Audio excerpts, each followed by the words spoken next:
9ാം ക്ലാസ്സിലെ പ്രിസം എന്ന ചാപ്റ്ററിലെ അടുത്ത സെക്ഷനാണ് ലാറ്ററൽ സർഫസ് ഏരിയ അഥവാ പാർശ്വതല പരപ്പളവ്. ഇവിടെ ഒരു സ്ക്വയർ പ്രിസം വരച്ചിട്ടുണ്ട്. ഈ സ്ക്വയർ പ്രിസത്തിന് സമചതുര സ്തംഭത്തിന് എത്ര ലാറ്ററൽ ഫേസുകൾ, എത്ര പാർശ്വമുഖങ്ങളുണ്ട്? ഇതാ ഇവിടെ ഒരു പാർശ്വമുഖം അഥവാ ലാറ്ററൽ ഫേസ് കാണാം. അതിന് ഓപ്പോസിറ്റ് ഒരെണ്ണം, ഇതാ ഇവിടെ ഒരെണ്ണമുണ്ട്, അതിന് ഓപ്പോസിറ്റ്. അപ്പോൾ 4 എണ്ണം ഉണ്ടല്ലേ. അപ്പോൾ ഈ 4 ലാറ്ററൽ സർഫസ്, ഈ ലാറ്ററൽ ഫേസുകളുടെയും ഏരിയയാണ് ലാറ്ററൽ സർഫസ് ഏരിയ അഥവാ പാർശ്വതല പരപ്പളവ് എന്ന് പറയുന്നത്. ഈ ലാറ്ററൽ സർഫസ് ഏരിയ അതിനെ ചുരുക്കി ഞാൻ LSA എന്ന് എഴുതാം. ലാറ്ററൽ സർഫസ് ഏരിയ കാണാൻ ഒരു ഫോർമുലയുണ്ട്. Base perimeter. ബേസ് പെരിമീറ്ററിനെ, ഈ നമ്മുടെ പ്രിസം ഏതാണോ, സ്തംഭം ഏതാണോ അതിൻ്റെ ബേസ് പെരിമീറ്ററിനെ ഹൈറ്റ് കൊണ്ട് മൾട്ടിപ്ലൈ ചെയ്താൽ നമുക്ക് ലാറ്ററൽ സർഫസ് ഏരിയ കിട്ടും. ഇപ്പോൾ ഇവിടുത്തെ ബേസ് ഏതാണ്? ബേസ് ഇവിടെ സ്ക്വയർ രൂപത്തിലല്ലേ, സമചതുരമായിട്ടാണ് ബേസ് ഇരിക്കുന്നത്. അപ്പോൾ ബേസിൻ്റെ പെരിമീറ്റർ കാണുക. പെരിമീറ്ററിനെ ഹൈറ്റ് കൊണ്ട്, ബേസ് പെരിമീറ്റർ എന്ന് പറഞ്ഞാൽ എന്താ, മലയാളത്തിലാണെങ്കിൽ പാദചുറ്റളവ്. പാദചുറ്റളവിനെ ഉയരം കൊണ്ട് ഗുണിക്കുക. പാദചുറ്റളവിനെ ഉയരം കൊണ്ട് ഗുണിച്ചാൽ നമുക്ക് പാർശ്വതല പരപ്പളവ് അഥവാ ലാറ്ററൽ സർഫസ് ഏരിയ എന്ന് കിട്ടും, LSA കിട്ടും. അടുത്തത് ടോട്ടൽ സർഫസ് ഏരിയ അഥവാ ഉപരിതല പരപ്പളവാണ്. ഇവിടുത്തെ പ്രിസത്തിൻ്റെ മൊത്തം ഏരിയ അഥവാ ഉപരിതല പരപ്പളവ് കാണുക. അതിൽ ലാറ്ററൽ സർഫസ് ഏരിയ അഥവാ പാർശ്വതല പരപ്പളവ് നമ്മൾ കണ്ടുപിടിച്ചു. ഇനി നമുക്ക് കാണേണ്ടത് ഈ 2 ബേസുകളുടെ ഏരിയയാണ്. ഈ 2 ബേസുകളുടെ ഏരിയയും ഈ ലാറ്ററൽ സർഫസുകളുടെ ഏരിയയും കൂടി കൂട്ടുമ്പോഴാണ് നമുക്ക് ടോട്ടൽ സർഫസ് ഏരിയ കിട്ടുന്നത്. ഈ പ്രിസത്തിന് ഇവിടെ എത്ര ബേസ് ഉണ്ട്? മുകളിൽ ഒരു ബേസ്, താഴെ ഒരു ബേസ്, അങ്ങനെ 2 ബേസുകളാണ് ഉള്ളത് അല്ലേ. അപ്പോൾ ടോട്ടൽ സർഫസ് ഏരിയ ഞാൻ ചുരുക്കി TSA എന്ന് എഴുതാം. ടോട്ടൽ സർഫസ് ഏരിയ കാണാൻ എന്ത് ചെയ്യുക? ലാറ്ററൽ സർഫസ് ഏരിയയോട് കൂടി 2 ഇൻറ്റു ബേസ് ഏരിയ ചെയ്യുക. ബേസ് ഏരിയ 2 കൊണ്ട് ഗുണിച്ച് കഴിഞ്ഞാൽ നമുക്ക് എന്ത് കിട്ടും? ടോട്ടൽ സർഫസ് ഏരിയ കിട്ടും. ഒന്നാമത്തെ question, the base of A prism is an equilateral triangle of perimeter 12 centimetres and it's height is 5 centimetres. What is it's total surface area? ഒരു സമഭുജ ത്രികോണ സ്തംഭത്തിൻ്റെ പാദചുറ്റളവ് 12 സെൻറ്റിമീറ്ററും ഉയരം 5 സെൻറ്റിമീറ്ററുമാണ്. അതിൻ്റെ ഉപരിതലത്തിൻ്റെ ആകെ പരപ്പളവ് കണക്കാക്കുക. ഒന്നാമത്തെ ചോദ്യത്തിൽ ഒരു പ്രിസം തന്നിട്ടുണ്ട്. അതിൻ്റെ ബേസ് ഇക്വിലാറ്ററൽ ട്രയാങ്കിൾ ആണ്, സമഭുജ ത്രികോണമാണ്. ഇവിടെ തന്നിരിക്കുന്നത് ബേസ് പെരിമീറ്റർ ആണ്. ബേസ് പെരിമീറ്റർ അഥവാ പാദചുറ്റളവ് എത്രയാണ്? ബേസ് പെരിമീറ്റർ അഥവാ പാദചുറ്റളവ് തന്നിരിക്കുന്നത് 12 സെൻറ്റിമീറ്റർ ആണ്. അതുപോലെ നമുക്ക് ഹൈറ്റും തന്നിട്ടുണ്ട്. ഹൈറ്റ് എത്രയാണ്? 5 സെൻറ്റിമീറ്റർ ആണ് ഹൈറ്റ്. ഇക്വിലാറ്ററൽ ട്രയാങ്കിൾ ആണെങ്കിൽ നമുക്ക് ഒരു സൈഡ് കണ്ടുപിടിച്ചൂടെ? വൺ സൈഡ് കണ്ടുപിടിക്കാൻ 3 സൈഡും തുല്യമല്ലേ. അപ്പോൾ 1 സൈഡ് അഥവാ A സമം പെരിമീറ്ററിനെ 3 വെച്ച് ഡിവൈഡ് ചെയ്യുക. നമുക്കിപ്പോൾ 4 സെൻറ്റിമീറ്റർ എന്ന് കിട്ടും ബേസ് പെരിമീറ്റർ. ആദ്യം നമുക്ക് എന്ത് കണ്ടുപിടിക്കാം? LSA കാണാം. LSA കാണുന്നത് എങ്ങനെയാണ്? ബേസ് പെരിമീറ്ററിനെ ഹൈറ്റ് കൊണ്ട് മൾട്ടിപ്ലൈ ചെയ്യുക. ബേസ് പെരിമീറ്റർ ഇൻറ്റു ഹൈറ്റ് എന്നതാണ് LSA കണ്ടുപിടിക്കാനുള്ള ഫോർമുല. ലാറ്ററൽ സർഫസ് ഏരിയ കണ്ടുപിടിക്കാനുള്ള ഫോർമുല. ബേസ് പെരിമീറ്റർ 12, ഹൈറ്റ് തന്നിട്ടുള്ളത് 5 ആണ്. അപ്പോൾ 12 ഇൻറ്റു 5 60 സെൻറ്റിമീറ്റർ സ്ക്വയർ ആണ് ലാറ്ററൽ സർഫസ് ഏരിയ. നമുക്ക് ടോട്ടൽ സർഫസ് ഏരിയയിലേ കാണേണ്ടത്. ടോട്ടൽ സർഫസ് ഏരിയ കാണാൻ ലാറ്ററൽ സർഫസ് ഏരിയയും വേണം, ബേസ് ഏരിയയും വേണം അല്ലേ. പാർശ്വതല പരപ്പളവും വേണം, അതുപോലെ പാദപരപ്പളവും വേണം. ഇതിൻ്റെ പാദം അതായത് ബേസ് ഏത് രൂപത്തിലാണ്? ഇക്വിലാറ്ററൽ ട്രയാങ്കിൾ ആണ്. അപ്പോൾ ഇക്വിലാറ്ററൽ ട്രയാങ്കിളിൻ്റെ ഏരിയ കണ്ടുപിടിക്കാനുള്ള formula √3a² divided by 4. That is √3 into A. ഇവിടെ എത്രയാണ്? 4. 4ൻ്റെ square divided by 4. That is √3 into 4 square എത്രയാ? 16 ഡിവൈഡഡ് ബൈ 4. 4ഉം 16ഉം കൂടെ ക്യാൻസൽ ചെയ്യുമ്പോൾ 4 എന്ന് കിട്ടും. That is 4√3. √3യുടെ വാല്യൂ ആയ 1.73 കൊണ്ട് മൾട്ടിപ്ലൈ ചെയ്യുമ്പോൾ നമുക്ക് 6.92 സെൻറ്റിമീറ്റർ സ്ക്വയർ എന്ന് കിട്ടും. ഇനി നമുക്ക് ടോട്ടൽ സർഫസ് ഏരിയ അഥവാ ഉപരിതല പരപ്പളവ് കാണാനായിട്ട് lateral surface area plus 2 into base area എന്ന ഫോർമുല യൂസ് ചെയ്യുക. ലാറ്ററൽ സർഫസ് ഏരിയ ഇവിടെ എത്രയാണ് കിട്ടിയത്? 60 plus 2 into 6.92. That is 60 plus 13.84 equals 73.84 centimetre square. Second question, two identical prisms with the right triangles as base are joined to form a rectangular prism as in the picture below. What is the total surface area of this rectangular prism? ചിത്രത്തിൽ കാണിച്ചിരിക്കുന്നത് പോലെ പാദം മട്ടത്രികോണമായ 2 സ്തംഭങ്ങൾ ചേർത്ത് വെച്ച് ഒരു ചതുരസ്തംഭം ഉണ്ടാക്കി.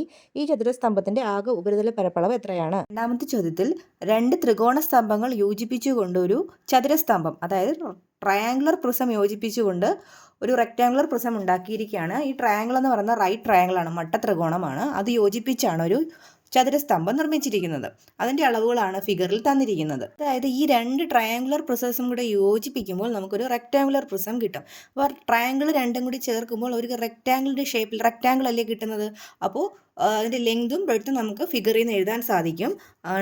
Rectangular പ്രിസത്തിൻ്റെ length അഥവാ നീളം 12 സെൻറ്റിമീറ്ററും ബ്രെഡ്ത്ത് അഥവാ വീതി എത്രയാണ് 5 സെൻറ്റിമീറ്ററും ഫിഗറിൽ നമുക്ക് എഴുതാം. അതുപോലെ ഹൈറ്റും തന്നിട്ടുണ്ട്. ഉയരം എത്രയാണ് 15 സെൻറ്റിമീറ്റർ. നമുക്ക് ഉപരിതല പരപ്പളവാണ് കാണേണ്ടത്. അതിനായിട്ട് ബേസ് ഏരിയയും ലാറ്ററൽ സർഫസ് ഏരിയയും കാണുക. പാദ പരപ്പളവ് അഥവാ ബേസ് ഏരിയ കാണാൻ ബേസ് എന്ന് പറയുമ്പോൾ റെക്റ്റാങ്കിൾ ആണ്, ചതുരമാണ്. ചതുരത്തിൻ്റെ പരപ്പളവ് അഥവാ ബേസ് ഏരിയ കാണാൻ എന്ത് ചെയ്യുക? ലെങ്ത് ഇൻറ്റു ബ്രെഡ്ത്ത്, ലെങ്ത് നീളം ഗുണം വീതി 12 × 5 എത്ര കിട്ടുന്നത്? 60 സെൻറ്റിമീറ്റർ സ്ക്വയർ ആണ് ബേസ് ഏരിയ. ഇനി നമുക്ക് LSA കാണണം, ലാറ്ററൽ സർഫസ് ഏരിയ അഥവാ പാർശ്വതല പരപ്പളവ്. അതിന് എന്ത് ചെയ്യണം? ബേസ് പെരിമീറ്റർ കണ്ടുപിടിക്കണം അല്ലേ? ബേസ് പെരിമീറ്റർ വേണം. റെക്റ്റാങ്കിളിൻ്റെ പെരിമീറ്റർ കാണാൻ എന്താ? 2 × L + B അല്ലേ? അപ്പോൾ 2 × 12 + 5 ദാറ്റ് ഈസ് 2 × 17 = 34 സെൻറ്റിമീറ്റർ ആണ് ബേസ് പെരിമീറ്റർ. ഇനി നമുക്ക് LSA അഥവാ പാർശ്വതല പരപ്പളവ് കാണാമല്ലോ. ബേസ് പെരിമീറ്ററിനെ എന്തുകൊണ്ട് ഇൻറ്റു ചെയ്യുക? ഹൈറ്റായ 15 കൊണ്ട് ഇൻറ്റു ചെയ്യുക. അപ്പോൾ നമുക്ക് 510 സെൻറ്റിമീറ്റർ സ്ക്വയർ എന്ന് കിട്ടും. അതാണ് ലാറ്ററൽ സർഫസ് ഏരിയ. ഇനി നമുക്ക് ഉപരിതല പരപ്പളവ് ടോട്ടൽ സർഫസ് ഏരിയ കാണാനായിട്ട് LSA എത്രയാണ്? 510 + 2 × ബേസ് ഏരിയ. ബേസ് ഏരിയ എത്രയാണ്? 60. 510 + 2 × 60 എത്രയാണ്? 120 = 630 centimetre square. The base of a prism is a triangle with the sides 4 cm, 13 cm and 15 cm and its height is 25 cm. Calculate its lateral surface area and total surface area. ഒരു ത്രികോണ സ്തംഭത്തിൻ്റെ പാദവക്കുകൾ 4 cm, 13 cm, 15 cm ഉയരം 25 cm. അതിൻ്റെ പാർശ്വതല പരപ്പളവും ഉപരിതല പരപ്പളവും കാണുക. Question number 3 ഒരു triangular prism തന്നെയാണ് തന്നിരിക്കുന്നത്. Triangular പ്രിസത്തിന് 3 സൈഡുകൾ തന്നിട്ടുണ്ട്. ആ 3 സൈഡുകൾ നമുക്ക് A എന്നും B എന്നും C എന്നും എടുക്കാം. A 4 cm, B 13 cm, C എത്രയാണ്?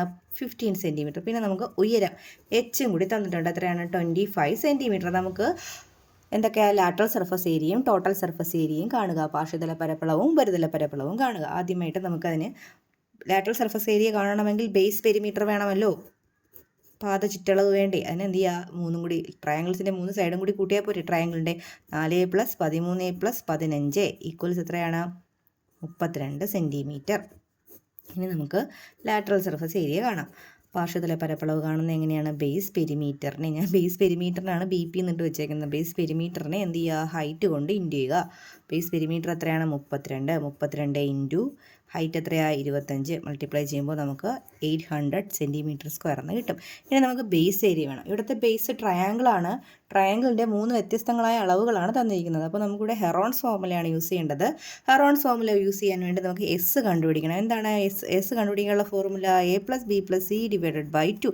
A + B + C ആണ് ഇവിടെ നമ്മൾ 32 എന്ന് കണ്ടുപിടിച്ച് വെച്ചിരിക്കുന്നത്. അതേപോലെ 32/2 ഈക്വൽസ് എത്രയെന്ന് കിട്ടി? 16 സെൻറ്റിമീറ്റർ എന്ന് കിട്ടി. ഇനി നമുക്ക് ഹെറോൺസ് ഫോർമുല ഉപയോഗിച്ചുകൊണ്ട് ട്രയാങ്കിളിൻ്റെ ഏരിയ കണ്ടുപിടിക്കാൻ. ട്രയാങ്കിൾ ബേസ് ആയതുകൊണ്ട് തന്നെ ബേസ് ഏരിയ എന്നാണ് ഞാനിവിടെ എടുക്കുന്നത്.